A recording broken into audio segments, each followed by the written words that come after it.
Telur mentah mengalir dari leher ke pusar gadis ini. Suaminya menelannya. Ini adalah tradisi malam pertama di Vietnam. Esoknya, alas darah perawannya digantung di kebun. Setelah diperiksa oleh istri tua dan pelayan, Lin sah menjadi istri ketiga. Lin masih sangat kecil, bahkan usianya sebaya dengan anak suaminya. Tatapan Lin terlihat penuh kesedihan dan ketidakberdayaan.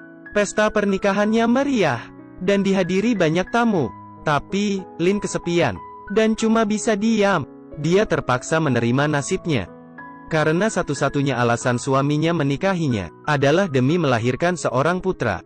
Keperawanan dan melahirkan seorang putra adalah segalanya bagi seorang gadis.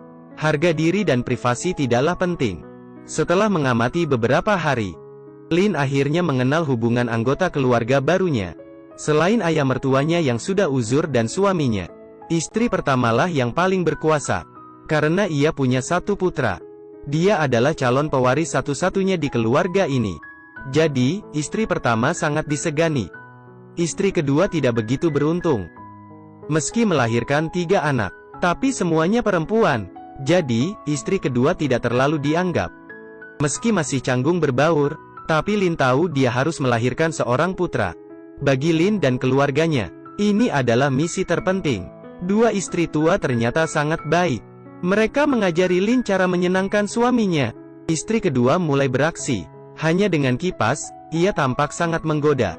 Lin tertawa malu. Istri kedua hebat sekali. Malamnya, suaminya menyuruh Lin berlutut dan merangkak ke arahnya. Meski kaget, Lin berusaha keras untuk menggodanya. Ia menunjukkan ekspresi terseksinya dan mulai merangkak. Demi bertahan hidup, ia harus menurut. Lin paling suka main dengan anak-anak istri kedua. Mereka sering berbagi makanan dan mainan. Hari ini, anak sulung istri kedua menstruasi. Istri kedua segera membersihkannya dan mengganti celananya. Mereka langsung pulang. Lin dan si bungsu mengikuti di belakang. Si bungsu memetik bunga liar, lalu memberitahu Lin, jangan menyentuh bunga kuning itu, karena beracun. Lin diam saja, tapi ia mengingat bentuk bunga itu. Lin yang masih remaja menjadi istri favorit. Tak lama, ia pun hamil. Ayah mertua mengelus perutnya. Ia bilang, sekarang aku tahu, kenapa anakku menyukaimu. Adegan ini dilihat istri pertama. Ia cemburu, karena ia sudah tua. Sementara Lin cantik dan segar. Kalau Lin melahirkan anak lelaki, kedudukannya pasti akan tergeser. Penyakit cemburu wanita mulai menjangkiti kedua anak istri kedua membuang muntahan Lin. Tapi, istri pertama menghentikannya, lalu pergi memarahi Lin.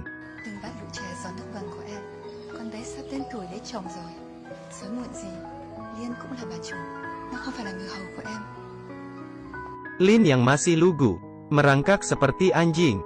Demi menyenangkan suaminya, gadis seusianya seharusnya masih menikmati masa kecilnya. Demi melahirkan seorang putra dan mendapat kekuasaan, dia harus menuruti suaminya. Di suatu malam, Lin pergi ke toilet, tapi ia mendengar suara di depan. Ia mengintip celah dinding bambu dan melihat seorang wanita membawa lentera. Ia penasaran dan membuntutinya sampai ke dalam hutan. Ia terpana melihat adegan panas di depannya.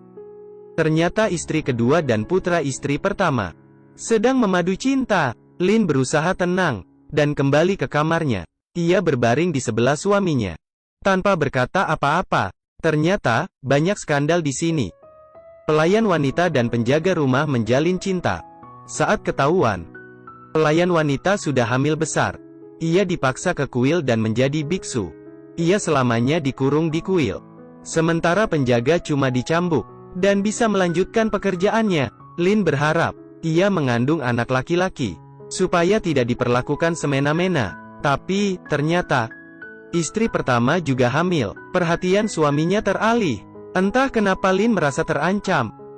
Ia memohon di depan patung Buddha. Lin tidak tahu, anak lelaki juga punya masa-masa labil. Tuan muda anak istri pertama juga sudah akil balik. Tapi, ia menentang dijodohkan dengan wanita yang belum ia kenal. Bahkan ia mengancam akan bunuh diri dengan pisau. Meski begitu, ia tidak dapat mengubah keputusan orang tuanya. Ia menangis di pelukan istri pertama. Istri pertama menenangkannya.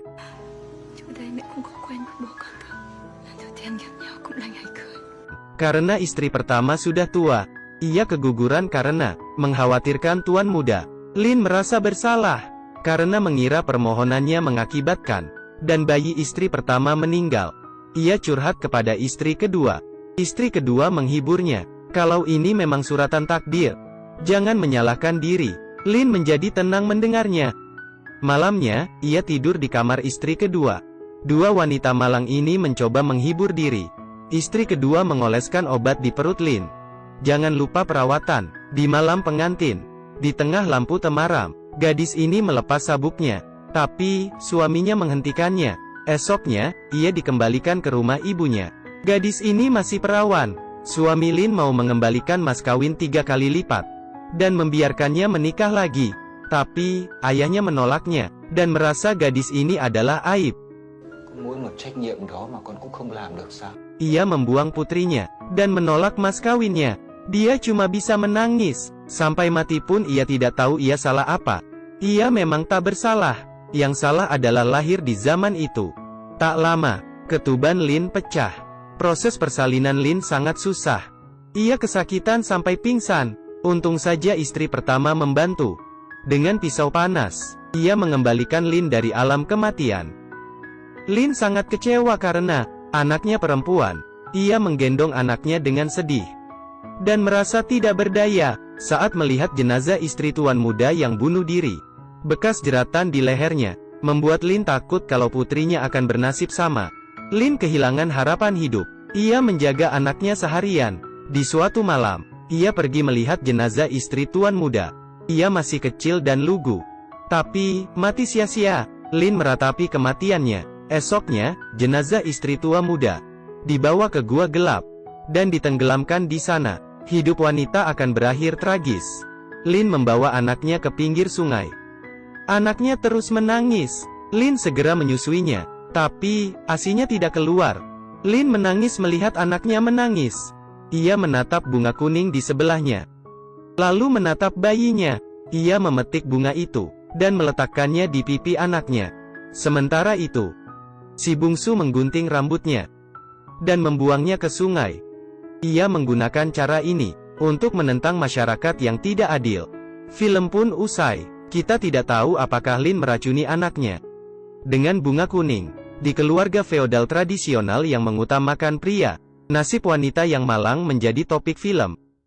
Pegunungan hijau dan air yang jernih melambangkan kehidupan yang harmonis. Tapi, wanita hidup dalam tekanan seumur hidupnya. Mereka dikurung di rumah orang tuanya sampai besar, dan dikurung di rumah suaminya sambil terus melahirkan. Di akhir hidupnya, mereka baru sadar, menurut atau membantah, ujungnya tetap kematian. Untung saja ada yang berusaha mengubah nasib. Kalau kita tidak menyerah, dunia pasti akan berubah.